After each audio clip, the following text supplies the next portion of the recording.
नमस्कार मित्रों, मैं विजय पांडे आप सबका उत्कृष्ट अकेडमी यूट्यूब चैनल पे हार्दिक स्वागत करता हूँ।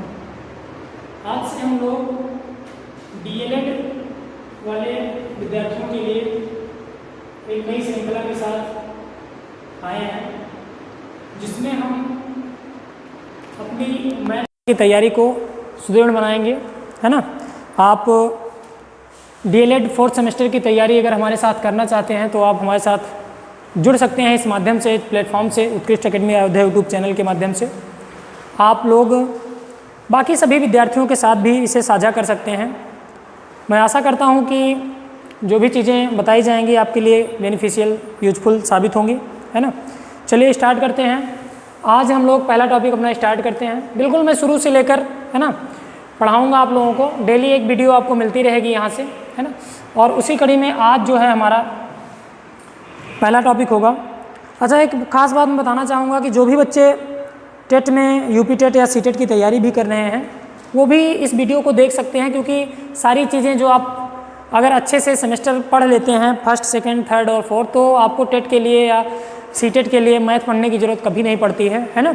तो यहाँ से भी आप लाभ ले सकते हैं। आप अगर यूपी टेट में भी हैं या सीटेट भी एग्ज़ाम देना, मतलब यूपी टेट के लिए तैयारी कर रहे हो या सीटेट के लिए कर रहे हो या सुपर टेट वाले भी हैं, तो आप लोग देख सकते हैं वीडियो को। बेनिफिशियल ही होगा, कहीं भी गड़बड़ कुछ नहीं होगा, है ना। चलिए, तो आज जो है हमारा मैथ सेक्शन में पहला टॉपिक जो होगा वो होगा, जैसा कि आपके बुक में भी पहला टॉपिक यही दिया गया है कि पावर और इंडिसेस, है ना, घातांक और करणी, power, surds and indices, surds and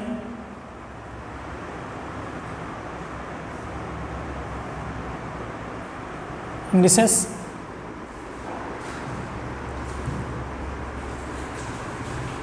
घातांक और करणी। देखिए, एक नंबर यहाँ से आपको मिलेगा, पक्का है। इस वीडियो से भी मान के चलिए कि एक नंबर यहाँ से आपका मिलेगा ही मिलेगा, और एक नंबर की तैयारी आपकी यहाँ से हो जाएगी। घातांक और करणी टॉपिक से एक क्वेश्चन अक्सर मिल जाया करता है। सबसे पहले तो घातांक क्या होता है और करणी क्या होता है, इनके बारे में जानेंगे। देखिए, पहला वीडियो जो होगा वो घातांक के बारे में होगा। उसके बाद हम लोग कोशिश करेंगे कि एक ही वीडियो में करणी वाला टॉपिक भी समझ लें अच्छे से। मैं सारे कॉन्सेप्ट आपको बताने के बाद मैं कोशिश करूंगा कि कुछ प्रैक्टिस भी करवा दी जाए आप लोगों को। तो चलिए स्टार्ट करते हैं। घातांक और करणी, जैसा कि लिखा हुआ है टॉपिक का नाम, है ना, ये मैं मिटा देता हूँ, डीएलएड 4th सेमेस्टर। घातांक, है ना, घातांक क्या होता है और करणी क्या होता है। तो सबसे पहले हम पढ़ेंगे घातांक के बारे में, और लॉ ऑफ इंडिसेस यानी घातांक के जो नियम हैं, ये सारे नियम क्या होते हैं, इस पर कैसे सवाल पूछे जाते हैं। आप देखते होंगे कि काफ़ी टाइप के सवाल आपसे पूछे जाते हैं। जैसे आपसे कहा जाता है कि 4 पावर में 2x + 1 है, बराबर में आपको दे दिया जाता है कि 8 पावर में मान लीजिए कि x + 1 ही दे दिया गया, और आपसे पूछ लिया जाता है कि बताइए यहाँ से x का मान क्या होगा, है ना। ऐसे सवाल पूछ लिया जाता है। या डीएलएड वाले तो बिल्कुल बहुत आसान से भी सवाल पूछ लिए जाते हैं। आपसे कभी कभार पूछ लिया जाता है कि बताइए 4 पावर में -2 बटे मान लीजिए 8 है, और पावर में दे दिया गया कि -2/3, और आपसे पूछ लिया गया कि इसका मान क्या होगा। या आपसे कह दिया जाता है कि बताइए -1/343, इसकी पावर में मान लीजिए कि -2/3 दे दिया गया। इन सब प्रकार से सवाल पूछ लिया जाता है।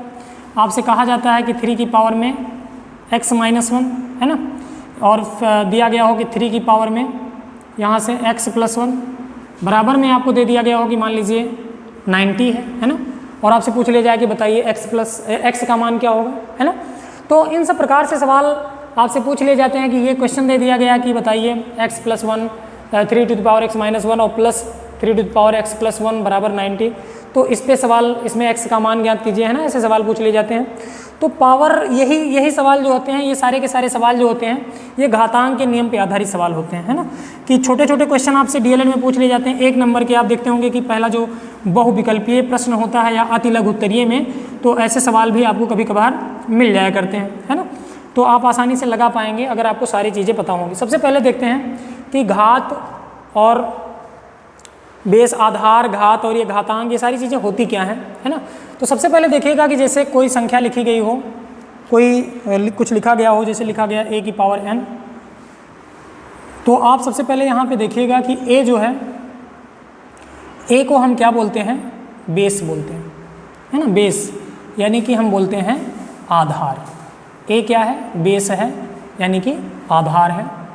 और ये जो n है, n क्या है, ये कहा जाता है घात, है ना, जिसे हम क्या बोलते हैं, पावर। और दोनों को सम्मिलित रूप से तो a की पावर n है ना, घातांक बोलते हैं ना, दोनों को सम्मिलित रूप से हम क्या बोलते हैं, घातांक बोलते हैं। तो कोई पावर के फॉर्म में लिखा गया हो तो हम उसे ही क्या बोलते हैं, घातांक बोलते हैं। अच्छा, a की पावर n जो है, इसका मतलब क्या होता है, तो आप कहते हो कि सर a का n टाइम्स मल्टीप्लाई, है ना, जो देखिएगा इसका मतलब ये है कि a की पावर n अगर कहीं लिखा है तो आप कहते हो sir a into a into a into a, और कितनी बार, n बार। a की पावर n का मतलब क्या होता है, a का गुणा किया गया है कितनी बार, a का गुणा किया गया है कितनी बार, n बार गुणा किया गया है। ठीक, चलिए, तो ये होता है सबसे पहले कि इसमें आधार किसे बोलते हैं, तो आप कहते हो सर ये आधार है, ये क्या है, घातांक है। सम्मिलित रूप से इन्हें घातांक कहा जाता है, इसे घात बोला जाता है। ठीक, चलिए आगे बढ़ते हैं। इसी में कुछ नियम होते हैं, घातांकों में कुछ क्या होते हैं, नियम होते हैं, और उन्हीं नियम के बारे में हमें पढ़ना है, एक एक करके कुछ रूल। अगर इसके रूल आपको याद होंगे तो आप आसानी से सवाल को कर पाएंगे, है ना। चलिए हम लोग डेली एक वीडियो के माध्यम से एक एक टॉपिक आपका क्लियर करते रहेंगे।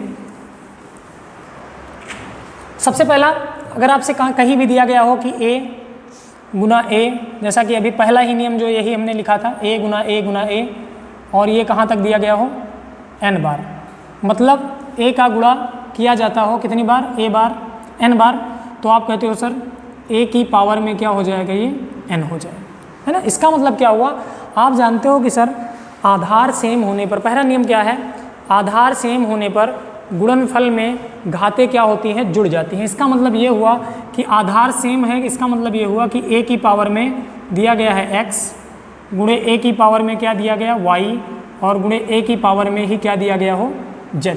तो आपने कहा सर बेस सेम है, यहाँ भी a है, यहाँ भी a है, यहाँ भी a है, तो हम ये कह सकते हैं कि a की पावर में x प्लस y और प्लस में क्या हो जाएगा, z हो जाएगा। बात आ रही होगी समझ में आपको, है ना। तो हम क्या करते हैं, a की पावर में x plus Y plus Z कर देते हैं। इस पर एक अगर एग्जाम्पल दिया जाए आपसे, अगर मान लीजिए कभी भी सवाल पूछ लिया जाता है कि बताइए 2 दी पावर में 2 इंटू 4 पावर में दे दिया गया हो 3 इंटू मान लीजिए आपको दे दिया गया हो 8 की पावर में 5 और बराबर दे दिया गया हो 2 की पावर में x। तो देखिएगा ऐसे क्वेश्चन डीएलएड में पूछे जा सकते हैं, है ना, या कहीं भी पूछे जा सकते हैं, कोई बहुत बड़ी बात नहीं है। कोई भी एग्ज़ाम होता है तो बेसिक सा क्वेश्चन ऐसा मिल जाता है। तो x का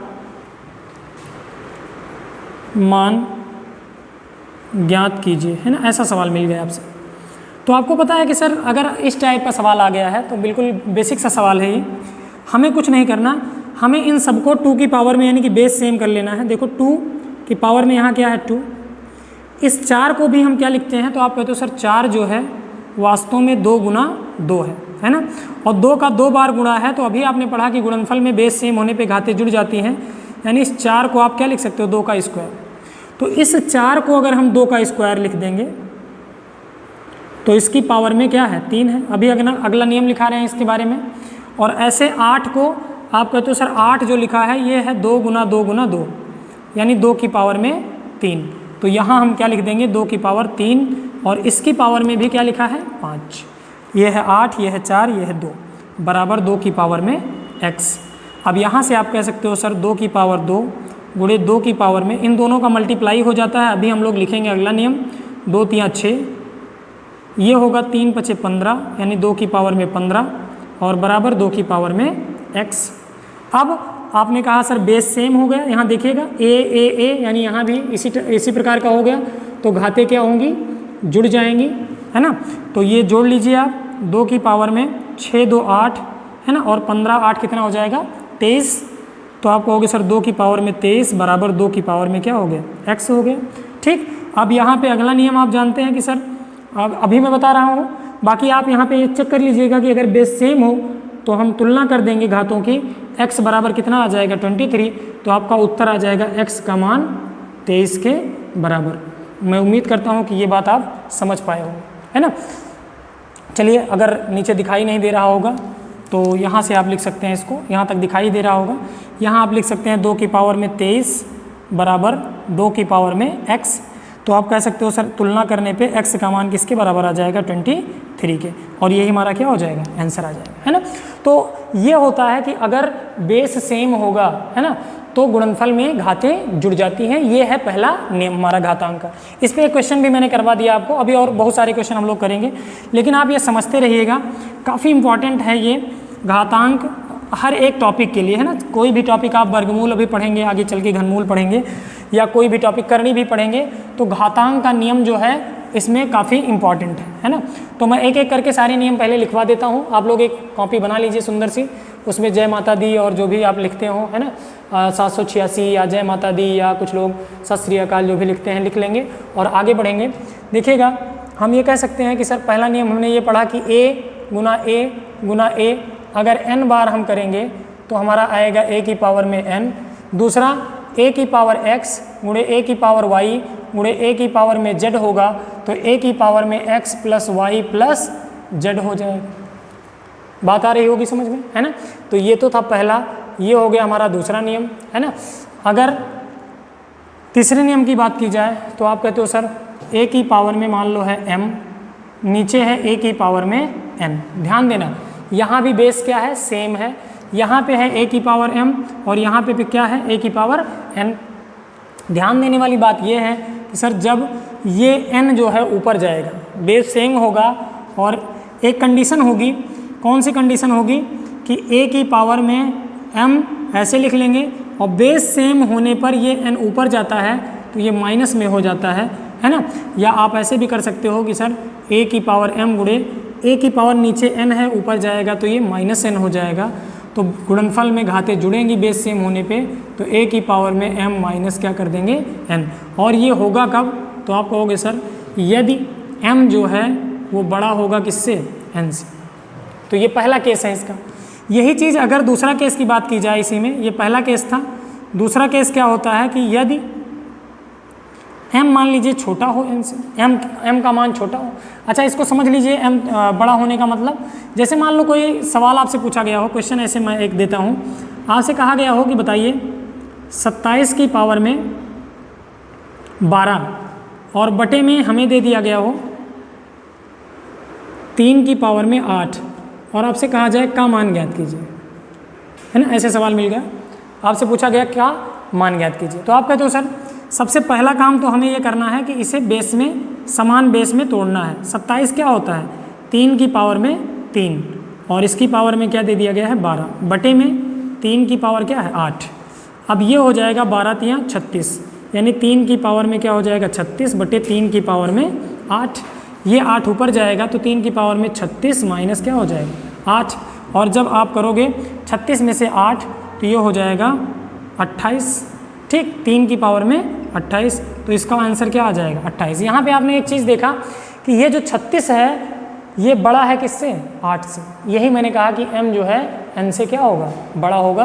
तो इस टाइप से सवाल पूछा जाएगा, इसका उत्तर क्या आ जाएगा, 3 की पावर में 28 आ जाएगा, ठीक। तो ये हो जाएगा। अगला, m अगर मान छोटा होगा तो आप कहोगे सर m का मान छोटा होगा तो a की पावर m बटे a की पावर n बराबर हो जाएगा, m छोटा होगा अगर, तो m छोटा होगा तो नीचे m भेज देंगे, है ना।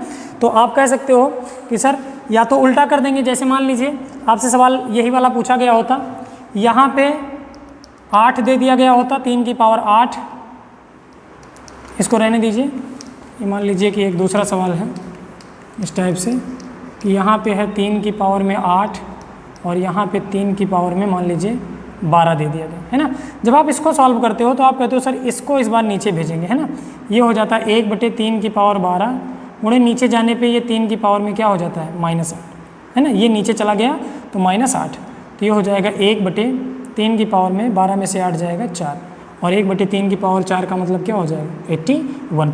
अगर आप ऐसे भी करते हो इसको पहले वाले तरीके से, तो 3 की पावर 8 गुणे ये 3 जो है वो कहाँ चला जाएगा ऊपर, तो 3 की पावर में क्या आ जाएगा -12, और जब आप करोगे तो 3 की पावर में क्या आ जाएगा -4, और 3 की पावर में -4 होता है तो इसे 1 बटे 3 की पावर में 4 लिखा जाता है, तब भी आपका उत्तर क्या आ जाता है 1 बटे 81।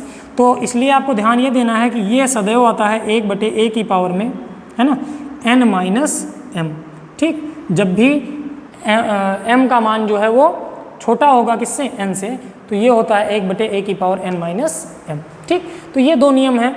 इसके बाद ये उतना बेसिक आपको आता होगा, बहरहाल मैं कोशिश कर रहा हूँ कि बिल्कुल आपको समझाता चलूँ। वीडियो को आप अगर पूरा देखेंगे तो आपको काफ़ी बेनिफिट होगा, है ना। चलिए अगला नियम जो होगा ये कौन सा नियम हो जाएगा, अगला नियम नंबर 5 जो होगा, आप कह सकते हो सर a की पावर में m है और इसकी पावर में n है, तो हम इसको क्या लिखते हैं, a की पावर में m गुणे n। बार बार हम लोग कर चुके हैं अभी। इसको सदैव ऐसे लिखा जाता है कि a की पावर m गुणे n। इसका मतलब ये हुआ, कोई एग्जांपल अगर मैं देना चाहूँ यहाँ पे, तो अगर आपसे ये कहा जाएगा कि 2 की घात 3 और इसकी घात में 2 है, तो आप इसको सदैव कैसे लिखोगे, 2 की घात में 3 और इस 2 का गुणा किस में हो जाएगा, 3 में, तो 2 की घात में क्या हो जाएगा, 6 आ जाएगा। यही हमारा क्या हो जाएगा, आंसर। ऐसे आपको याद रखना है कि जब भी एक और आपसे पूछा जाता है कि क्वेश्चन मतलब पॉइंट नंबर 6 इसमें पूछा जाता है कि a की घात में a/b की घात में अगर मान लीजिए n दिया गया हो, तो आप याद रखिएगा कि जब पावर में n यहाँ पे दिया गया है तो आप इसको डायरेक्ट कर दोगे, a की पावर n बटे b की पावर में भी क्या कर देंगे, n कर देंगे, है ना। तो ये इस टाइप से होता है, ठीक है।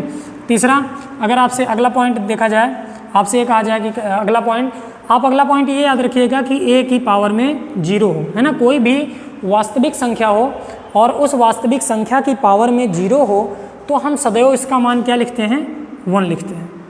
वास्तविक संख्या कोई भी होगा, यानी कि यहाँ पे क्या होगा, एक पूर्णांक होगा, और पूर्णांक हो या कोई भी वास्तविक संख्या हो, a की पावर में 0 होगा, तो हम कहेंगे सर इसकी वैल्यू सदैव क्या आएगी, 1 आएगी, है ना। तो ये बात भी याद रखिएगा। इसी में एक चीज़ और जानते रहिएगा, इससे रिलेटेड है, वो क्या है ये, कि अगर कभी कभी ऐसे लिखा गया होगा a की पावर m और इसकी पावर में n, और कहीं लिखा गया हो a की पावर में m और इसकी पावर में n, तो क्या ये दोनों बराबर हैं, तो आप कहोगे सर ये दोनों बराबर नहीं। बहुत इंपॉर्टेंट पॉइंट है, इसको जरूर जानते रहिएगा, क्योंकि मान लीजिए कभी आपसे एग्जाम में सवाल पूछ लिया गया हो, है ना, कभी भी एग्जाम में आपसे सवाल पूछ लिया गया हो, BTC वाले में, DLED वाले में, आपसे 4 ऑप्शन देके कहीं एक ऑप्शन ऐसा भी हो कि उसमें 2 की पावर 3 और उसकी पावर में 2 बराबर है, 2 की पावर 3 और इसकी पावर में 2, है ना।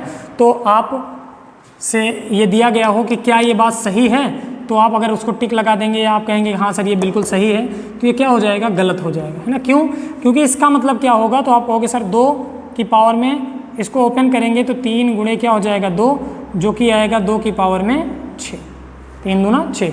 लेकिन जब आप इसको सॉल्व करोगे तो ये वाला सदैव ऊपर से सॉल्व किया जाता है ना। मतलब क्या है कि इसको जब हम सॉल्व करेंगे तो 2 की पावर में, पहले ध्यान ये देना है, पहले इससे सॉल्व करना है कि ये जो है 3 की पावर में 2 लिखा गया है, तो 3 का 2 बार गुणा ना करके 3 का स्क्वायर करेंगे। 3 का स्क्वायर क्या होता है, 9, और उसे 2 की पावर में लगा लेंगे। इसका उत्तर क्या आता है, 2 की पावर 9, जो कि बराबर नहीं है। इसलिए हम कहेंगे कि सर ये चीज़ बराबर नहीं होती, है ना। ये बात बिल्कुल याद रखिएगा कि ऐसा नहीं होता है। इसका मान आता है 2 की पावर 9, इसका मान आता है 2 की पावर 6। बात आ गई होगी समझ में, उम्मीद करते हैं कि ये बात भी आपको क्लियर हो गई होगी, है ना। तो यहाँ से आगे बढ़ते हैं, है ना। चलिए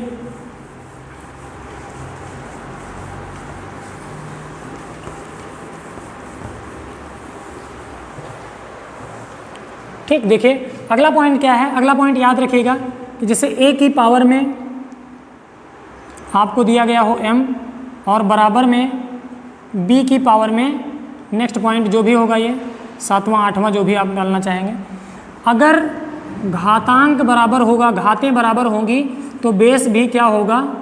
आपसे अगर ऐसा कहीं दिया गया हो, इफ़ a की पावर m बराबर b की पावर m, देन आप कह सकते हो कि सर a बराबर क्या होगा, b के बराबर होगा। इस पर अभी एग्जाम्पल करते हैं हम लोग आगे चल के। क्वेश्चन पॉइंट नंबर 8 है, आप ये भी याद रखिएगा कि अगर दिया गया हो कि a की पावर में x और बराबर दिया गया हो a की पावर में y, यानी कि बेस सेम होगा। अभी तक क्या था, घात सेम था तो बेस बराबर था, और अगर बेस सेम होगा तो हम ये कह सकते हैं, है ना, तो हम ये कह सकते हैं कि घात भी आपस में क्या होगा, बराबर होगा, है ना। ये दोनों बातें भी आपको याद रखनी है घातांक के नियम में। अब इस पे सवाल कैसे कैसे पूछे जाते हैं बिल्कुल मैं एक एक करके बताता हूँ आपको क्वेश्चंस कैसे कैसे पूछे जाते हैं। ये इतने पॉइंट हैं, इनको आप नोट कर लीजिएगा। इस पे और भी कई पॉइंट आपको मिलेंगे, लेकिन ये इतना काफ़ी इंपॉर्टेंट है आपके लिए, इतना आप जानते रहिएगा, है ना। इससे काम चल जाएगा आपका, है ना। चलिए देखते हैं, बाकी अभी यूज करेंगे हम लोग तो मिलता रहेगा। हाँ, दो चीज़ें और नोट कर लीजिएगा कि पॉइंट नंबर 10 अगर मान लीजिए होगा या 9 होगा, जो भी होगा, -1 है और पावर में n है ना। -1 है, पावर में n है। आपसे अगर ये कहा जाए इफ़ n इज़, है ना, इवन, यानी कि सम संख्या, n जो है सम संख्या होगी, ये बात याद रखिएगा। -1 की पावर में n, और अगर n सम संख्या होगी तो -1 की पावर n बराबर इसका मान क्या आ जाएगा, +1 आ जाएगा, है ना। क्यों? क्योंकि आपको पता है कि सर -1 की पावर में सम संख्या होगी, तो -1 गुणे -1 जो कि आ जाएगा +1 के बराबर। -1 की पावर में 4 भी होगा, तो -1 का आप कितनी बार गुणा करोगे, 4 बार गुणा करोगे, और आपका उत्तर आएगा किसके बराबर, +1 के बराबर। मैं उम्मीद करता हूँ ये बात भी आपको समझ में आई होगी, है ना। अगर आपसे ये कहा जाए कि if n is odd number, है ना, n इज़ ऑड, यानी क्या होगा, विषम संख्या होगा, तो आप कहोगे सर तो -1 की पावर n बराबर क्या आ जाएगा, -1। ये बात भी याद रखिएगा, काफ़ी इंपॉर्टेंट है। आप कह सकते हो कि सर -1 की पावर में अगर हम 3 लेते हैं तो हम ये कहते हैं -1 -1 है ना, यानी कि -1 का 3 बार गुणा करेंगे तो ये दोनों मिलके प्लस होगा, लेकिन -1 से गुणा होगा तो फिर से क्या हो जाएगा, -1। तो इस तरीके से, या -1 की पावर में 1 भी होगा तो आप कहते हो सर -1, या 5 होगा -1 ही आएगा। मतलब विषम संख्या होगा तो माइनस में आएगा, और सम संख्या होगा तो प्लस में। ये बात भी आप याद रखिएगा, है ना। आगे बढ़ते हैं, कुछ एग्जाम्पल्स करते हैं कि इस पर आपके एग्जाम में कैसे कैसे टाइप के एग्जाम्पल पूछे जा सकते हैं, या किस तरीके के सवाल आते हैं, उन पे थोड़ा सा गौर फरमाते हैं कि किस टाइप से सवाल आते हैं, है ना। आप लोग कोशिश करिएगा कि जब मैं क्वेश्चन बताऊं तो आप वीडियो को पॉज करके थोड़ा सा अपने आप लगाने का प्रयास करें, जिससे कि ज़्यादा सही से आप समझ पाएंगे चीज़ों को, ठीक है। चलिए एक क्वेश्चन पहला देखिए, मैं बिल्कुल बेसिक से पढ़ा रहा हूँ, तो कुछ लोगों को लग रहा होगा कि काफ़ी आसान सी चीज़ें हैं ये, है ना। तो आसान भी है, थोड़ा सा ठीक ठाक भी है, जिनको नहीं आता है उनके लिए टफ है, और जिनको आता है उनके लिए सारी चीज़ें आसान हैं डीएलएड में, है ना। देखिएगा, पहला है, जैसे आपसे पूछ लिया जाता है कि 2 की पावर में मान लीजिए 8 दे दिया गया, और आपसे दे दिया गया 4 की पावर में 12 गुणे में 8 की पावर में -2, और आपसे कह दिया गया का मान ज्ञात कीजिए, का मान ज्ञात कीजिए। ऐसे सवाल पूछ लिया गया। क्वेश्चन नंबर 2 आपसे दे दिया गया हो। अभी मैंने एक सवाल लिखा था,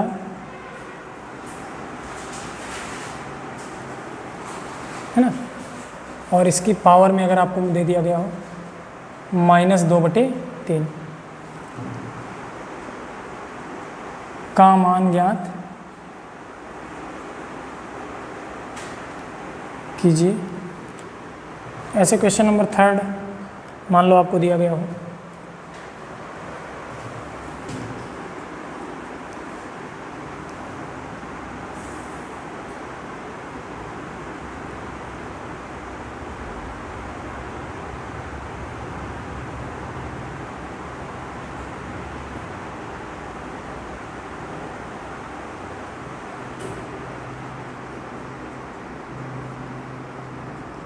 डीएलएड में ऐसे सवाल भी पूछे जाते हैं, है ना। डायरेक्ट यही सवाल पूछ लिया जाएगा कि बताइए इसका मान क्या होगा, है ना, इनका मान क्या होगा। तो आपको बिल्कुल बेसिक सी बातें भी याद होनी चाहिए, किस तरीके से आप सवालों को सॉल्व करेंगे। चलिए ये 3 क्वेश्चन है, आप लोग लगाइएगा पॉज करके, बाकी मैं बताता हूँ। पहला सवाल, है ना, देखिएगा, दिया गया है कि 2 की पावर में 8 इंटू दिया गया है 4 की पावर में 12 इंटू दिया गया है 8 की पावर में -2। अगर आप ध्यान से देखें तो कुछ करना नहीं है आपको, ध्यान ये रखना है कि सर बेस को समान करना है। चूँकि गुणनफल दिया गया है ना, तो बेस को समान करेंगे। क्यों बेस को समान करेंगे? क्योंकि बेस समान होने पर गुणनफल में घातें क्या होती हैं, जुड़ती हैं, है ना। तो अभी कुछ ना कुछ तो हमें मिलेगा ही बेस समान करने पे। चेक करिएगा, 2 की पावर 8 ऐसे लिख लीजिए, क्योंकि 2 की पावर 8 से कोई बेनिफिट अभी नहीं दिखाई दे रहा है। हाँ, 4 को हम क्या बना लेंगे, 4 को आप जानते हो कि सर 2 का स्क्वायर लिखते हैं 4 को, है ना, 2 गुना 2। तो आप यहाँ लिख लो कि 4 जो है इसको हमने लिख दिया 2 का स्क्वायर, लेकिन 4 की पावर में क्या है 12 भी है, तो 12 ऐसे लिख देंगे। इंटू 8 को हम क्या लिख सकते हैं, 2 की घात में 3, है ना। 8 को क्या लिखते हैं, 2 की घात में 3। तो आप कहते हो सर 2 गुना 2 गुना 2 है, यानी इसे हम क्या लिखते हैं, 2 की घात में 3 लिखते हैं। तो आप इस 8 को 2 की घात में 3 लिख दो, और माइनस में क्या है 2 है। तो अब हम क्या कर सकते हैं, 2 की घात में 8 इंटू 2 की घात में, ये देखो 2 है और ये क्या है 12 है, 2 है और क्या है 12 है, यानी कि 12 का गुणा हो जाएगा 2 में, है ना। क्यों, क्योंकि a की घात m और इसकी घात में n, देखो a की घात में m और इसकी घात में n का मान क्या होता है, a की घात m गुणे n, यानी इन दोनों का गुणा हो जाता है। तो 2 की घात में 12 दूना कितना हो जाएगा 24, ये हो जाएगा 2 की घात में 3 गुणे -2 है ना, -2 है, गुणा हो जाएगा, 3 का 2 में गुणा करेंगे 6, चूँकि एक बार माइनस है तो माइनस का क्या हो जाएगा 6। अब आप आसानी से कर सकते हो, देखो आप कह सकते हो सर ये हो जाएगा 24, और 24 में से 24 में 8 आप जोड़ दोगे, 24 8 कितना हो जाएगा 32, तो ये हो जाएगा 2 की पावर में 32 गुणे 2 की पावर में -6। अच्छा, बेस सेम है, जुड़ना चाहिए, लेकिन ये माइनस में इसलिए क्या हो जाएगा, घट जाएगा, 32 - 6 हो जाएगा। तो जब आप करोगे तो उत्तर आपका फाइनली क्या आएगा, 2 की पावर में 26, और यही हमारा क्या हो जाएगा आंसर, यानी कि इसका मान जो आएगा वो कितना आ जाएगा, 2 की पावर में 26। अच्छा, सवाल में क्या किया जाता है कि इसी में आपसे कह दिया जाता है कि बताइए लास्ट में 4 की पावर में x दे दिया जाता है ना, ऐसे दे दिया जाएगा, 2 की पावर में 8, 4 की पावर में 12 और 8 की पावर में -2 बराबर 4 की पावर x में। तो आपसे कह दिया जाएगा कि x का मान ज्ञात करो, है ना, मान। तो कुछ भी नहीं करना आपको, यहाँ तक तो आपने इसका मान तो निकाल लिया कि सर इसका मान आ गया है 2 की पावर में 26। तो जब आपसे ऐसा सवाल पूछ लिया जाए तो आप कहोगे सर 2 की पावर में 26 बराबर दिया गया है 4 की पावर में x के। तो आप कहोगे सर 2 की पावर 26 बराबर 2 का स्क्वायर और इसकी पावर में क्या है x है, और अब इसको ओपन करेंगे तो ये हो जाएगा 2 की घात में 2x और बराबर 2 की पावर में 26। तो 2x की वैल्यू आ जाएगी 26 के बराबर, तो ये आ जाएगा 13, यानी x की वैल्यू कितना आ जाएगी 13 के बराबर आ जाएगी। मैं उम्मीद करता हूँ ये सवाल आप आसानी से समझ पाए होंगे, है ना। अगला सवाल जो है ये दिया गया है, काफ़ी आसान सा सवाल है, मैं उम्मीद करता हूँ कि आपका आंसर आ गया होगा, लेकिन जिन लोगों का नहीं आया है वो देखेंगे इस सवाल को कैसे लगाएंगे हम लोग, चेक करिएगा।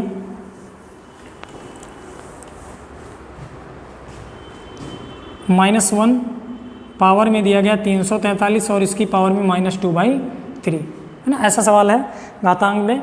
बिल्कुल अभी 3 सवाल मैंने बिल्कुल बेसिक सा सवाल लिया है ना। देखिएगा -1 और 343 को आप लिख सकते हो, देखो क्या लिख सकते हो आप, हमेशा ये कोई ना कोई पावर बनेगी। देखो 343 को आप लिख सकते हो, आपको पता है कि सर 7 7 49 7 343 होता है, यानी कि ये 7 चौक 28 और 7 9 63, 7 7 49 7 एकम 7, यानी 7 का 3 बार गुणा है, तो ये हो जाएगा 7 की पावर में 3 और इसकी पावर में क्या है -2/3। क्लियर हुआ कि नहीं हुआ, है ना।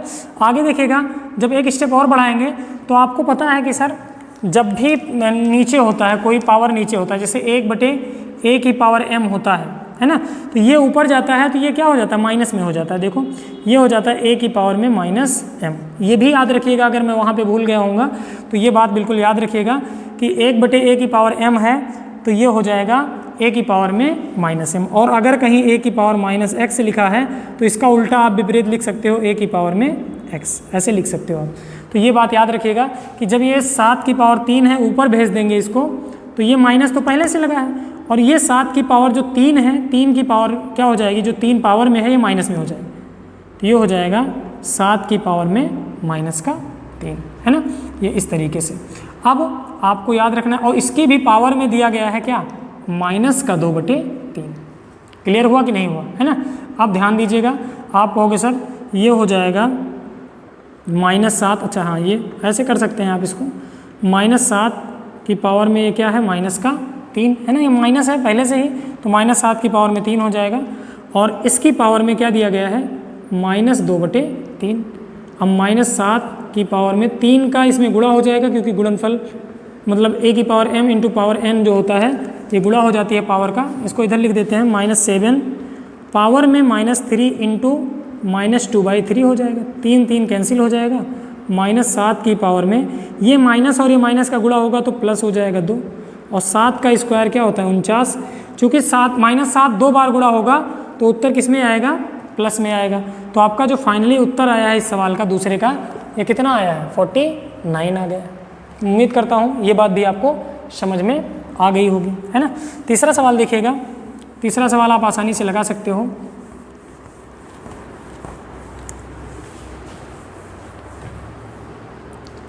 आपसे अगर कहा गया 27 की पावर में 8 भागे 3 की पावर में -3, है ना। तो 27 को हम क्या लिखते हैं, 3 त्रिक्का 9 तियां 27, यानी 3 की घात 3 पावर में क्या है 8 बटे 3 की घात -3 दिया गया। 27 को हम क्या लिख सकते हैं, 3 की घात में 3 पावर में क्या है 8 है ना। 3 की पावर -3 है यहाँ पे। अब हमें क्या करना है, इसको पहले ओपन कर लेना है। 8 का 3 से गुणा हो जाएगा, क्योंकि a की घात m की घात n का मतलब a की पावर m गुणे n होता है। ये हो जाएगा 3 की घात 24 और 3 की घात -3। अब ये हो जाएगा 3 की घात 24, ये 3 की घात -3 ऊपर जाएगा तो 3 की घात क्या हो जाएगा, +3, और ये हो जाएगा 3 की घात में 24 और 3 कितना हो जाएगा 27। तो आपका फाइनली उत्तर क्या आ जाएगा, इसका भी उत्तर आ जाएगा 3 की घात में 27। यही हमारा क्या हो जाएगा आंसर। उम्मीद करता हूँ ये 3 सवाल आपको समझ में आए होंगे, है ना। चलिए आज बहुत बड़ा वीडियो ना करते हुए इतने पे ही हम लोग एंड करते हैं, है ना। 3 बेसिक से सवाल, आगे अगले वीडियो में हम कुछ और अच्छे सवालों के साथ आपके सामने आएंगे। आज ये सिर्फ इसके लिए है कि बाकी आप लोग सबको बता दीजिए। और अगर आपको चाहिए कि सर लाइव क्लास DLED की दी जाए, है ना, लाइव मतलब आप लोग टाइम बता दीजिए, आप लोग चाहते हैं तो हम लोग अनाउंस करके लाइव क्लास भी दे सकते हैं DLED वालों के लिए भी, है ना। तो आप कमेंट करिएगा कि आपको कौन से सेमेस्टर का वीडियो चाहिए, है ना, मैथ का कौन से सेमेस्टर का वीडियो चाहिए, first semester, second, third, fourth, जिसमें भी हो आप, है ना। तो कमेंट करके आप लोग बताइएगा जैसा भी होगा, या और वीडियो आपको चाहिए और क्लासेज आपको चाहिए तब भी आप कमेंट करके बताइएगा, तो हम लोग आगे इसको कंटिन्यू करेंगे। ठीक, चलिए, थैंक यू।